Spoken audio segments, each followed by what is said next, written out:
Salut les investisseurs, dans cette vidéo, on va mettre à jour le suivi du fonds Europe Small de la maison de gestion Indépendance AM. Pensez à vous abonner à la chaîne si ce n'est pas déjà fait. Et on commence tout de suite avec le rapport de mars qui a été publié en avril. Ici, on a les performances du mois avec les commentaires du management. Alors, les performances, c'est un fonds qui n'est pas aussi ancien que le fonds France, il a 5 ans. On est sur une nette surperformance par rapport à l'indice de référence. L'indice de référence, c'est le Stoxx Europe Small, sans le Royaume-Uni. On voit qu'on met encore pas mal de points dans la vue, puisqu'on est, le fonds il met plus de 5% dans la vue à son indice de référence. C'est excellent. On est en year to date, donc depuis le début de l'année, on a 12% contre 3,4% sur le fonds Europe. Donc il y a vraiment un alpha assez incroyable sur ce fonds-là, superbe. Comme d'habitude, super stratégie, là on est sur la stratégie Quality Value, que je décris dans mon guide d'investissement, vous pouvez le retrouver sur Gumroad. Mais voilà, donc critères de sélection quantitatifs stricts, avec des améliorations incrémentales comme profiter de l'effet momentum par exemple pour vendre ses titres, enlever la pire performance tous les 6 mois, bref, vous pouvez trouver ça plus en détail dans mon guide. Mais donc là, on voit que ça continue à bien surperformer de manière assez régulière. Alors, le commentaire de gestion, rapidement, je vous donne mon avis sur les titres que je connais, parce que certains titres, je ne les connais pas. On est sur, donc, Rheinmetall, on a une énorme performance, et ça, en fait, suite au plan de réarmement qui a été annoncé en Europe, et le plan d'endettement de l'Allemagne, le Rheinmetall a complètement décollé, alors que c'est une ligne qui est dans le fond.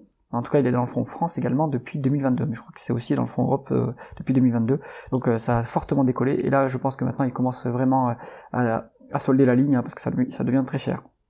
Heijmans, c'est un constructeur néerlandais. La valorisation est vraiment faible, comme il l'indiquait là, donc j'ai regardé l'analyse sur la chaîne également. Ça marche super fort cette entreprise, et pourtant elle est pas très chère, donc intéressant. Ensuite, qu'est-ce qu'on connaît? Alors, Danieli, je l'avais étudié assez récemment. Pareil, une valorisation assez faible. C'est un dossier qui est intéressant, vous retrouverez la vidéo sur la chaîne. Dans les sous-performeurs, on a TUI, donc je l'ai regardé récemment. TUI, on a quand même pas mal de dettes, mais sinon les multiples sont pas mal. Maintenant c'est un secteur qui est cyclique, on est sur le tourisme. Bon, la valorisation est pas très élevée, la rentabilité est plutôt bonne, le seul bémol c'était l'endettement, mais je pense que le management va réussir à le baisser. Ensuite, on est sur Sopra Steria, qui est une ESN française, c'est la numéro 2 en taille. On est, les multinationales, mais les ESN, ça va toujours pas très fort. Donc, on est en bas de cycle. Les donneurs d'ordre, qui sont les grosses entreprises, sont pour l'instant frileuses par rapport à l'investissement. J'avais regardé Capgemini, qui est quand même plus qualitative, qui est un leader mondial. C'est un peu mieux, et la valorisation est vraiment très basse également. Donc si vous êtes intéressé au secteur des ESN, vous avez, à mon avis, alors Sopra Steria est moins cher, mais moins qualitatif. Vous avez Capgemini qui est un peu plus cher, mais par rapport à son historique, elle est pas très chère non plus. Et après, si vous voulez un dossier qui marche bien en cette période, c'est Neuron que je vous recommande, parce que il y a une prime spéculative sur l'OPA, donc si c'est un secteur qui vous intéresse, Neuron, ça peut être un dossier que vous pouvez aller creuser de votre côté. Hog Autoliners, on la suit depuis quelques mois sur la chaîne, c'est un spécialiste du fret, il transporte par bateau des véhicules. Et c'est une entreprise qui profite du super cycle sur le fret maritime. Il y a beaucoup d'entreprises qui sont décotées dans le secteur. Vous avez aussi D'Amico, International Shipping, qui est une entreprise italienne, qui est dans le même secteur. C'est hyper cyclique. La valorisation, de mémoire, pour Autoliners, c'est en dessous de 3 fois le PE. C'est le price earning, il a moins de 3. Donc avec des dividendes copieux. Donc bien sûr, c'est très cyclique, et le marché joue la fin du cycle. Donc vous avez aussi Wallenius, qui est une entreprise norvégienne ou nordique, une entreprise nordique en tout cas, qui opère dans le même secteur. Donc voilà, vous avez sur ce secteur-là, le fret maritime, des valorisations qui sont vraiment au ras des pâquerettes, avec des rentabilités qui sont pourtant très bonnes. Bien sûr, si le cycle se termine brutalement, ces entreprises vont souffrir, mais tant que le cycle dure, les multiples sont hyper attractifs. On passe maintenant aux principaux mouvements du fonds. Donc le management nous donne ses principaux mouvements sur le mois de mars. On a eu dans les achats ou les renforts, on a Elis, Buzy, Webuild, Acerinox, CAF, Elecnor et Implenia, qui ont été soit achetés, soit renforcés. Et dans les allègements, on a Soprasteria, Mondadori, Mersenne et Score SE. Donc, on va passer en revue ces différentes lignes. Donc, comme d'habitude, les différentes lignes dans le tableau, vous avez le ticker de l'entreprise, le symbole de cotation boursière, le nom de l'entreprise, l'industrie dans laquelle elle opère, la capitalisation boursière en dollars, la croissance du chiffre d'affaires en rythme annualisé sur 5 ans, 3 multiples de valorisation par rapport au flux, 2 multiples par rapport au bilan.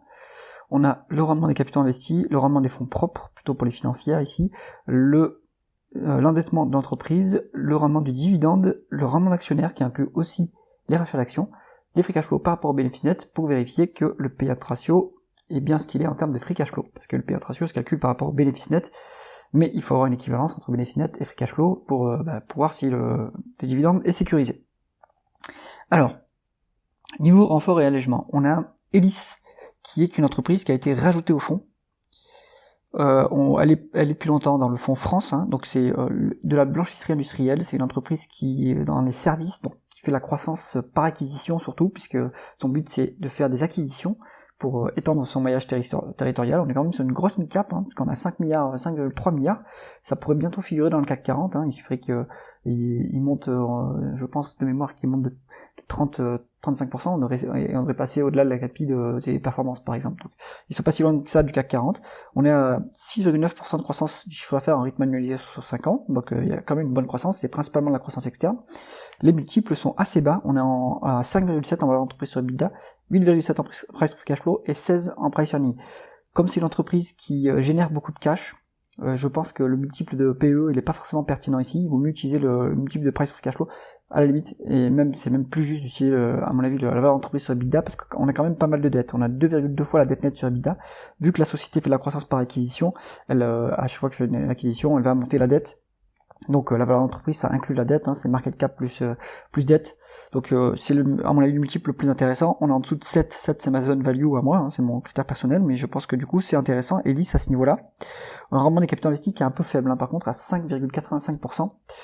Donc la rentabilité est pas exceptionnelle non plus, mais le groupe est quand même bien leveragé, c'est-à-dire que du coup ils ont un levier de la dette qui monte, qui permet de monter la rentabilité en fait avec un rendement des fonds propres à 9,5. Donc voilà, le principal point de Elis, ça va être la dette. Est-ce qu'ils arrivent à s'endetter à des taux attractifs? Et ça va dépendre bien évidemment des taux d'intérêt du marché au moment où l'entreprise va vouloir faire des acquisitions. La chance qu'ils ont actuellement, c'est que les taux d'intérêt baissent un petit peu en Europe, donc ils peuvent s'endetter à un peu moindre frais par rapport à avant, par rapport à la période de 2022-2024. Il y a un petit dividende de 2,2%. Mais il y a un peu de dilution également, puisqu'on a un rendement de l'actionnaire qui est à 1,82%. Free cash flow plus élevé que les bénéfices nets, donc le payout ratio en réalité il est à 15%, donc on a largement les moyens de faire ces rachats d'actions. Maintenant je pense que comme le groupe est assez endetté, le management doit prioriser le désendettement. Mais si ils font pas l'acquisition, ils ont tout intérêt à racheter des actions, puisque le multiple est faible, et ça permettra en plus atténuer la dilution. Ensuite, Buzy, donc on l'a étudié sur la chaîne, on a étudié les résultats sur la chaîne, hein, je vous renvoie vers la vidéo sur YouTube. C'est comme Vicat, hein, on rebondit dans le cycle du ciment dans le monde depuis 2023, avec la baisse des prix de l'énergie. Donc Buzy en bénéficie. On est sur une grosse mid-cap, même une large cap, quasiment à 8,9 milliards de dollars US de market cap, donc c'est pas mal. On a une croissance de 6% en rythme annualisé sur 5 ans, donc ça c'est un mélange croissance organique et croissance par acquisition. Il faut voir aussi, comme les cimentiers peuvent monter les prix, il faut regarder aussi les volumes sur les cimentiers. C'est plus intéressant que les prix d'ailleurs, puisqu'ils ont quasiment pas de maîtrise sur les prix. Enfin, ils ont une bonne maîtrise sur les prix localement, mais ils vont aussi dépendre des intrants, des coûts des matières premières. Donc on va dire qu'ils arrivent à monter les prix pour maintenir leur marge, mais c'est pas quand même un produit qui a forte marge. Toutefois, ils peuvent augmenter les chiffres d'affaires via l'augmentation des volumes. Les multiples sont bas sur Buzy, on est à 5,4 en valeur d'entreprise sur EBITDA, 9,2 en PE et 17,5 en price to free cash flow. Ici, alors je pense qu'ils font une dépense en capital assez exceptionnelle, c'est pour ça que les free cash flow sont moins élevés que les bénéfices nets. Donc je pense qu'on peut, de toute façon on va rester sur le multiple de VE sur EBITDA, puisque, alors non, ils sont pas endettés, mais je pense qu'on peut utiliser les deux, le VE sur EBITDA ou le price earning pour valoriser Buzy. Ça reste pas cher du tout. Maintenant ça monte suite au bon résultat, et le cours de l'action est quasiment au plus haut, mais le multiple pour l'instant n'est pas au plus haut. Voilà, alors moi je préférais Vika parce que je peux l'avoir en PEA et via mon courtier. Je pense que Buzi est rentable en PEA également, mais il faut y avoir accès via son courtier. C'est un bon dossier. Voilà. C'est un bon dossier pour bénéficier du cycle du ciment. Moi je pense que maintenant le cycle du ciment, le gros du rattrapage de la décote a été fait, c'est pour ça que je m'apprête à prendre partiellement mes gains sur Vika.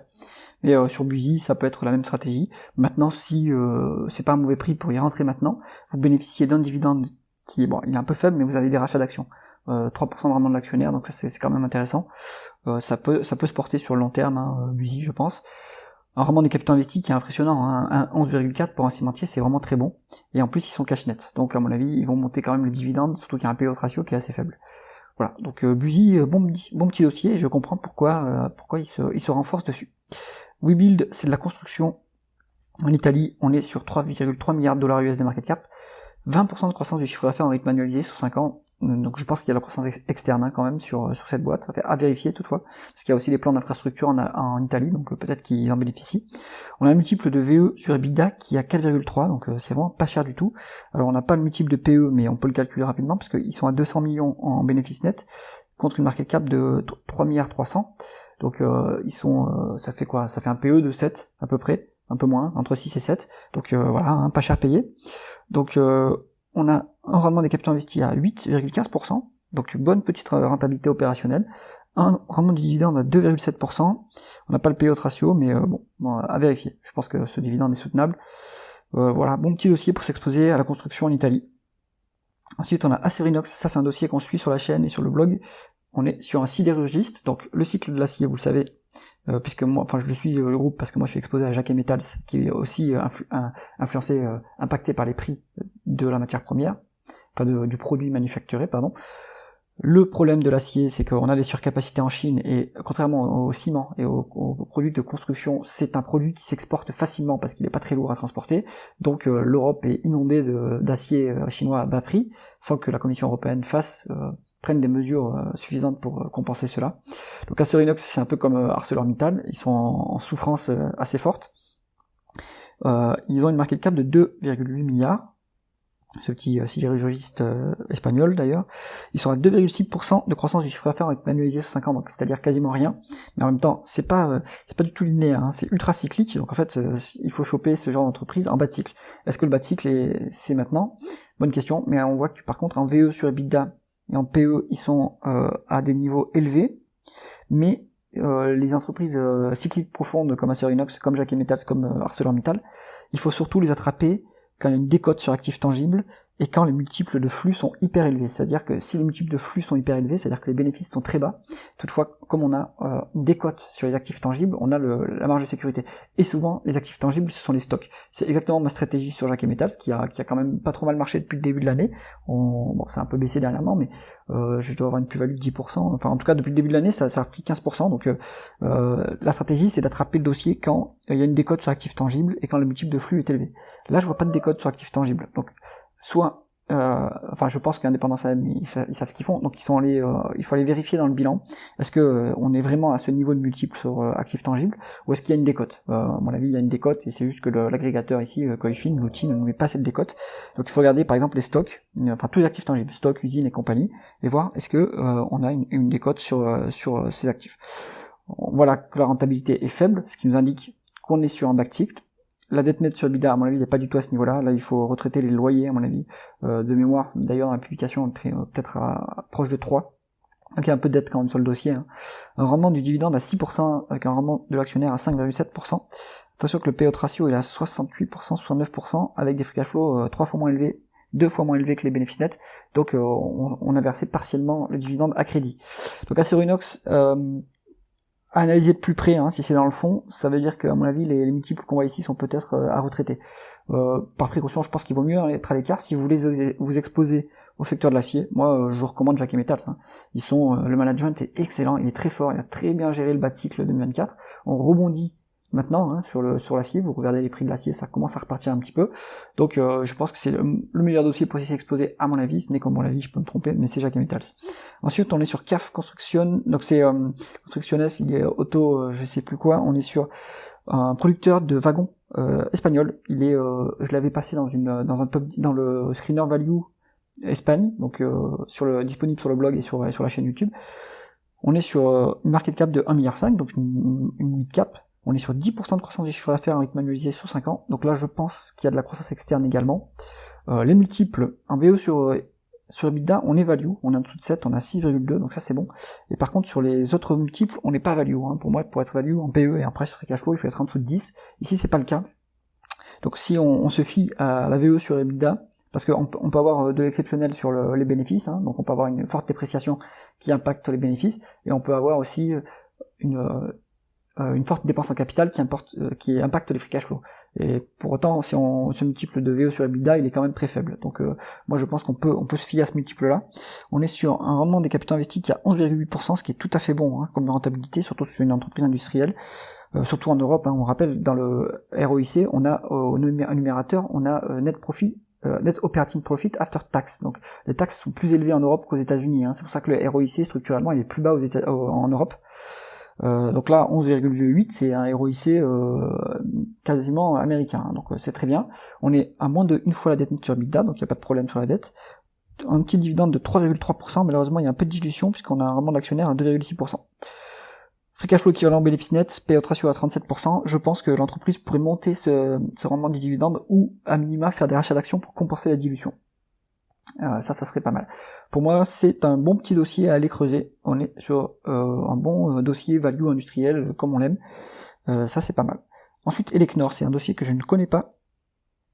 Alors ça doit être espagnol, ouais, c'est une société espagnole, 1,6 milliard de market cap, 9,10% de croissance en rythme annualisé sur 5 ans. Là, les multiples, ils sont bizarres. Hein. Donc, je pense que si ça figure dans le dossier, dans le fonds Europe d'indépendance AM, je pense qu'il faut retraiter ces multiples-là pour voir la valorisation si elle est à ce niveau-là. On est sur un rendement des capitaux investis. En fait, on est sur une société qui fait des pertes, mais en free cash flow, on est sur pas de pertes. Alors, je rappelle aussi que Egon, dans ses interviews, il dit pas qu'il utilise le multiple qu'il utilise en fait, c'est pas le price free cash flow, c'est le cours, donc le price sur autofinancement, donc marge brute, marge d'autofinancement.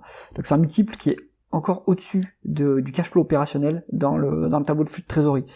Donc si c'est dans le fond, je pense que ce multiple d'autofinancement, il est attractif. Hein. Il va un multiple d'autofinancement en dessous de 10 de mémoire. Donc ça doit être cette entreprise doit cocher cette case là parce que les autres multiples ici c'est pas ils valident pas la stratégie, ils sont pas sur des valeurs value, sur les niveaux value. Donc analysez de plus près ce petit dossier parce que ils font des pertes comptablement en tout cas, mais les free cash flow sont positifs. Donc peut-être que au-dessus encore, si on remonte dans le tableau de trésorerie, ils sont aussi sur un multiple attractif. Donc là-dessus je préfère pas me prononcer. Implenia, c'est une société suisse, 870 millions de dollars de market cap. On est sur une décroissance en rythme annualisé sur 5 ans, donc attention, de l'aveu de Egon lui-même, il vaut mieux pas prendre des sociétés en décroissance, mais à vérifier, parce que là c'est lissé sur 5 ans, si vous regardez peut-être la croissance sur 2 dernières années ou la dernière année, peut-être qu'ils sont repartis, donc dans ce cas-là c'est pas mal. On est sur des multiples qui sont tout à fait value, 4,4 en valeur entreprise sur EBITDA, 8,6 en price earning.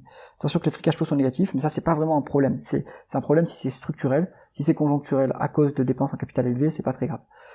Et si par contre c'est dû à des cash flows opérationnels qui sont bas à cause d'une variation défavorable du BFR, là c'est moins bon. On est à 5% en rendement des capitaux investis, ça c'est pas incroyable, hein, mais on a 15% en rendement des fonds propres. Donc peut-être que la société a des bénéfices élevés qui proviennent de bénéfices de sociétés mises en équivalence. Donc à vérifier dans le compte de résultat, vérifier le résultat financier. Donc, le résultat financier doit peut-être possiblement améliorer pas mal le résultat net. Hein, donc à creuser de plus près. On a un peu de dette, mais rien d'alarmant. 1,1 fois la dette nette sur EBITDA, c'est pas un problème. Un rendement du dividende à 2,2%, avec des dilutions, une dilution malheureusement. Un payout ratio qui est à 11,9%, donc je pense que la société a quand même le moyen de compenser la dilution en faisant des rachats d'actions, hein, ou en augmentant, enfin, pour aussi augmenter le dividende, mais c'est mieux les rachats d'actions. Donc là, pareil, un petit dossier intéressant à aller creuser, hein, à mon avis. Ça peut être sympa, il me plaignira. Sur les allègements, donc on en parle rapidement, hein, parce que comme il s'allège, à mon avis, c'est qu'il voit des défauts au dossier. Sur Sopra Steria, on en a parlé, hein, le cycle des ESN, ça repart pas terrible. Pour l'instant, c'est planté. Je pense qu'il vaut mieux aller sur du Neuron, qui a beaucoup plus de visibilité sur ses free cash flow et ses contrats, ses cash flow opérationnels, pardon. Donc Neuron, c'est mieux, il y a une prime spéculative. Si vous voulez un dossier en sortant de la gestion value, si vous voulez de la croissance, peut-être que Capgemini c'est aussi plus intéressant que Sopra Steria. Mondadori, donc là, je l'avais vu dans mon screener value italien. Donc pour moi, ça me paraissait intéressant d'un point de vue multiple. Hein. On voit ici, les multiples sont bas. On est sur tous les multiples de flux qui sont en dessous de qui sont dans la zone value. Par contre, on a beaucoup de dettes, donc il faudrait vérifier ce qu'elle inclut cette dette-là, mais je pense que ça inclut l'IFRS 16, donc c'est pas forcément à ce niveau-là. On a vraiment des capitaux investis qu'à 10%. Donc c'est pas si mal, hein. Il faudrait voir spécifiquement pourquoi il s'allège dans l'actualité récente. Est-ce qu'il y a un problème récemment qui font que ça marche pas? Et pareil pour Mersenne. Mersenne pour moi c'est aussi un bon petit dossier value. Il y a même une décote sur actifs, alors sur capitaux propres, mais on n'a pas des cotes sur capitaux propres tangibles. On préfère des cotes sur capitaux propres tangibles, hein, parce que les capitaux propres tangibles ça a une vraie valeur concrète. Les capitaux propres ça peut inclure des écarts d'acquisition par exemple, donc ça c'est moins bon. On a une VE sur EBITDA de 5. C'est vraiment pas cher. Et le problème de Mersenne, c'était que les free cash flow étaient négatifs sur les 12 derniers mois à cause de dépenses en capital élevées. Mais ça, c'est pas un problème structurellement. Et il y a un peu de dette aussi. C'est peut-être ça qui inquiète Indépendance AM. Score, moi, je j'ai jamais compris pourquoi ça figurait dans un de leurs fonds. J'aime pas du tout ce dossier, qui est mal géré. Le management est pas bon, je trouve. Et on est en plus sur l'assurance. Enfin, c'est la réassurance. Difficile à analyser. En plus, on n'a pas de décote sur les actifs tangibles pour une assurance. On veut une décote sur actifs tangibles parce que c'est les polices d'assurance, etc., le portefeuille d'assurance. Et comme il faut être actuaire pour évaluer tout le portefeuille d'assurance, si vous êtes actuaire, pourquoi pas. Si vous n'êtes pas actuaire, demandez une décote parce que sinon, vous pouvez vous faire enfler par ce que dit le management. Donc, score, moi, je l'aurais jamais mis dans un fonds de toute façon. Voilà pour cette revue du Fonds Europe d'Indépendance AM. Dites-moi ce que vous pensez de ce format, si ça vous intéresse. Si vous avez aimé la vidéo, mettez un pouce vers le haut et pensez à vous abonner à la chaîne. À bientôt.